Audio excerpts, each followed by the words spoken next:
Alright, mga kababayan, mga kaibigan, mga katokis, mga kapots. Kamusta po kayong muling lahat? And once again, welcome back po dito sa ating mumunting channel, Simply Tokis Vlog. Tayo po ay magbibigay lang ng maiksing komento, opinion at reaksyon sa mga mainit na usaping pang-politika sa ating bansa.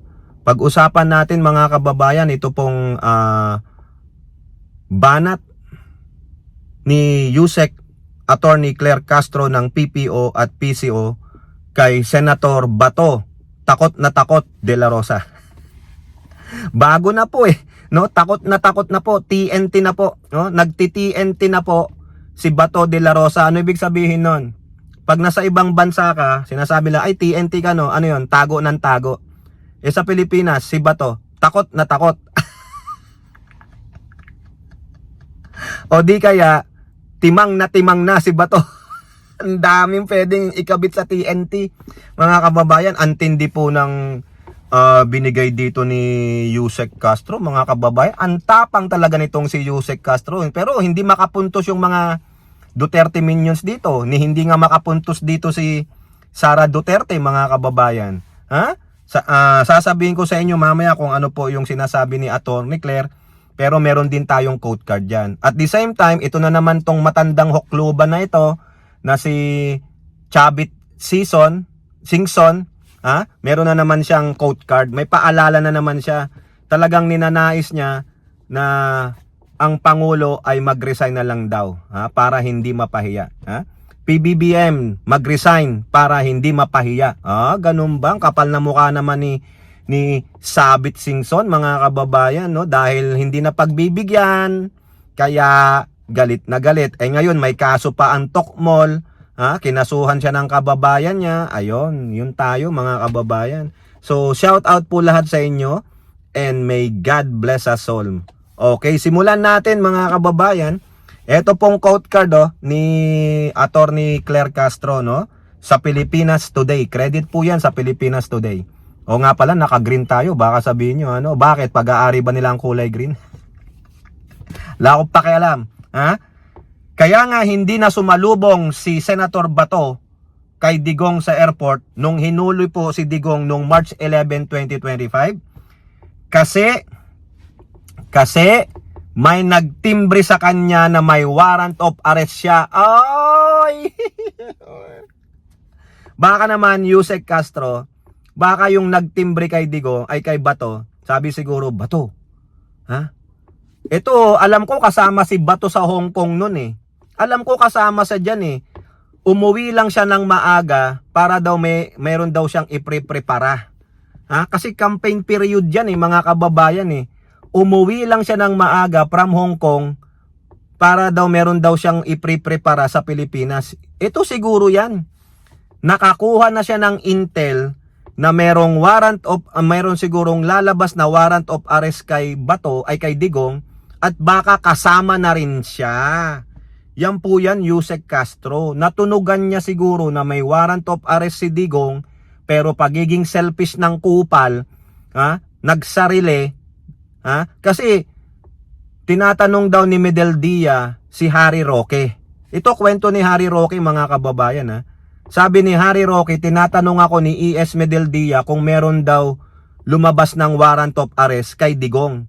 Ang ginawa daw di umano ni Roque, nagpunta siya sa website ng ICC kasi doon naman talaga pinopost yan. Wala. Nagtanong daw siya sa mga estudyante niya sa DFA. Wala.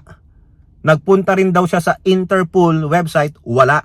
So sinabi niya, wala po sir. Baka alam mo naman si Trillanes, no? Kasi sabi ni Trillanes noon, June. June daw, 2024. Tapos baka July. Ginanon sila Yung baga kinondisyon sila. Hanggang sabi, baka December, lalabas na yan. Nag-antay tayo, pati nagsalita dyan si retired Associate Justice ng Supreme Court na si Antonio Carpio. Pati si Christina Conti na Assistant to the Legal Counsel ng mga biktima ng EJK ni Digong. Sinabi rin niya na ganitong araw, ganitong buwan. Wala po. Hanggang nabalitaan na lang natin na yung mga pulis parang nagpa-practice. Pati sa Davao nagpa-practice sila. Hindi, sabi ano lang yan, preemptive lang na ano yan, regular practice lang namin yan. Yung pala, pagdating ni Digong sa airport from Hong Kong, huli na siya. Yung pala yun, kumbaga, talagang itinago sa kanila, in out of the loop. Kasi nga, kung alam ni Digong yan, sabi ni Harry Roque, kung alam ko lang ganon, in-advise ko na wag ka nang umuwi ng Pilipinas. Baka diyan ka na lang sa Hong Kong o Singapore. Pero, mahuhuli ka ng Interpol dyan. O yan ang problema eh. Pag ikaw ay may kaso internationally, no? Interpol ang tatakbuhan yan. Ha? Pero pag ikaw lang ay may kaso sa Pilipinas, pwede ka pang mag-backdoor. Pwede kang magbabay, I'm going backdoor, di ba? Tulad ni Bonoan, oo, tulad ni Harry Roque. Ha? Ang sabi ni Attorney Claire, nakatunog si Bato na baka meron din siyang warrant of arrest kasi lumabas na lang yung warrant of arrest ni Digong nung nasa airport na siya.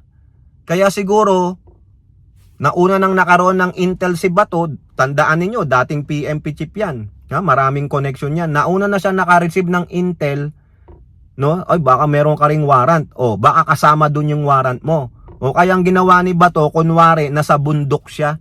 Biro mo, sa bundok ka, nangangampanya ka? Imposible yun, mga kababayan. Kumbaga, alibay na lang ni Bato yun. Ha? Hindi po siya pumunta talaga ng Metro Manila. Hindi siya sumama kay Bongo o kay Vic Rodriguez na nagmamakaawa na papasukin sila sa Villamor Air Base. Ha? Biruin nyo, si Bongo nagdala pa ng pizza. Sabi niya, oh, magdadala tayo ng pizza, gutom na yan si Tatay Digong. O bakit si Bato? Pwede naman siyang umalis dun sa kampanya niya eh. Sa campaign niya sa bundok eh. Ang hirap daw bumaba sa bundok. Uwe, imposible naman mga kababayan. Alibay lang. Ibig sabihin si Bato, ha? Pagdating sa sa mga ganyang bagay, unang tatakbo yan. Wala yan yung no man leave behind. Iiwan kayo niyan. Nang iwan sa ere si Bato. Kaya tingnan nyo ngayon, nagti-TNT na siya. Nagtatago na siya, mga kababayan. Kahapon, wala na naman siya sa Senado. Wala nga siyang posting sa sa kanyang mga social media pages eh. Walang balita, ha? Ito pa sabi ni Attorney Claire.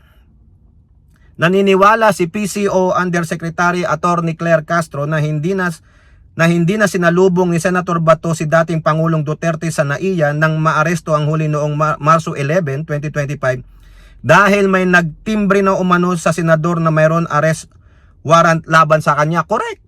Hindi siya nagpakita. Hindi siya nagbigay ng pizza katulad ni Senator Bongo. Dinagdag pa ni Castro na upang hindi malait si De La Rosa dahil wala siya noong kailangan siya ni Digong ay umiyak na lamang umano ang senador sa harap ng mga tao habang nangangampanya para sa 2025 midterm election. During the campaign, umiyak na lang siya to show na kailangan tayo ni Tatay Digong.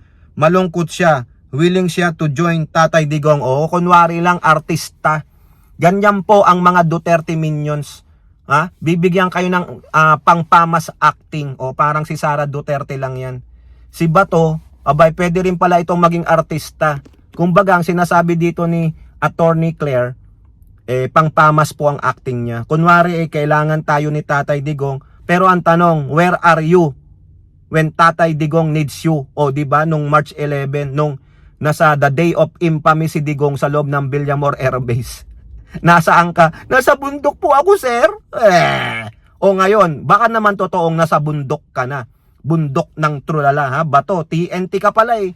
Hindi ka pala matapang eh. Yung sinasabi mong, sige, Trillanes, bilisan mo. Ngayon, nandyan na, nababalitang nandyan na. Sinabi na ni Boying Rimulya, may nakita na siyang copy pero hindi pa official. Ha? Ay, nako. Actor ka pala, duwagers ka pala, Bato. Duwag. Kawawang Bato, nasira ang imahe. Okay? Now, punta naman tayo dito sa isang matandang hukluban na ito. Ito po, nagpupumilit. Pinipilit niya na mag-resign na lang po ang Pangulong Marcos. Kasi itong taong po ito, sobrang spoiled brat ito. Lahat ng gusto niya, dapat ibigay mo. Dahil daw po nakakatulong naman siya. Kung hindi naman pala bukal sa loob mo ang tumulong, may adyente ka, bawal yun. Makasarili ka rin, pang sariling interest lang. Ngayon may nagdemanda sa kanya Ngayon, ang gusto niya, yung bumaba ang Pangulong Marcos para pumalit si Sara Duterte para brasuhin yung nagdemanda sa'yo, mawala ang mga demanda sa'yo. Hoy, Chavit Singson, iba na panahon ngayon. Sabi nga nila, gumugulong din ang mundo. Ha? Umiikot ang mundo. Pag gumulong, sabi nga nung kasama mong si Dado, pag gumulong ang mundo, kayo naman ang nasa ilalim. O ngayon, nasasabit ka, hindi ka napagbigyan sa gusto mo, hindi mo nakuha yung gusto mo kung ano-anong sinasabi mo sa presidente. Ngayon naman, sabi niya sa quote card na yan, ang suggestion ko kung magre-resign si PBBM, mas maganda. Para hindi na siya paalisin ng mga tao kagaya ng nangyari sa parents niya. Hindi mangyayaring paaalisin ng tao si PBBM. Hindi maaring mangyari yung history. Kung mauulit yan, therefore, hindi po natuto sa history ang Pangulong Marcos. Shame on them. Pero sa palagay ko, hindi na po papayag ang mga supporter ng Pangulong Bongbong Marcos. Kaya Chavit season, face the reality. Wala ka ng clout. Tinaboy ka nga doon sa September 21 rally. Sinabihan kang kurakot, epal Akala mo naman para kayong si Ramos at si JPE noon. Wala na pong ganun noon. Gusto nyo pang maulit yung ganon? Wala na. Ang maganda ngayon, mapunta ka sa kulungan. Oo. Ang maganda, si Sara Duterte ang pag-resignin mo. Biruin mo, nasasabit ang pangalan mo sa isa sa mga financer ng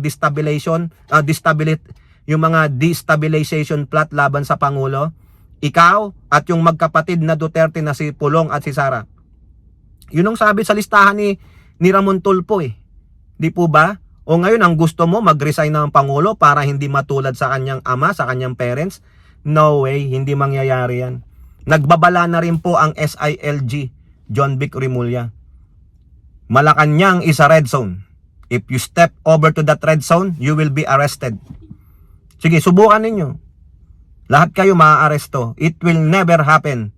Mga Marcos loyalists and supporters, tandaan ninyo.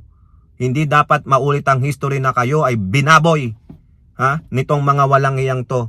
Huwag niyong pahintulutang makabalik ang mga Duterte na mga gahaman, mamamatay tao, tapos kung gustong iluklok ng mga grupong ito na magrarally, gustong iluklok ng mga hindi napagbigyan ng mga buhaya. Iyan po ang mga totoong buhaya at ganid. Nilantad ang korupsyon, ang gusto nyo, bumaba yung naglantad ng korupsyon. Ano kayo? Dahil tiyak masasagasaan kayo, tiyak madadamay kayo, tiyak makukulong kayo. Okay? So imbestigahan nyo yan si Chavit season, sedition and rebellion, nananawagan ka, ikaw ang bumaba? Ikaw ang bumaba, tama lang na imbestigahan ka, kumag ka. Okay, kayo po, ano pong inyong masasabi? Comment down below and don't forget to like and share. Hope to see you in the next videos. Bye bye, God bless.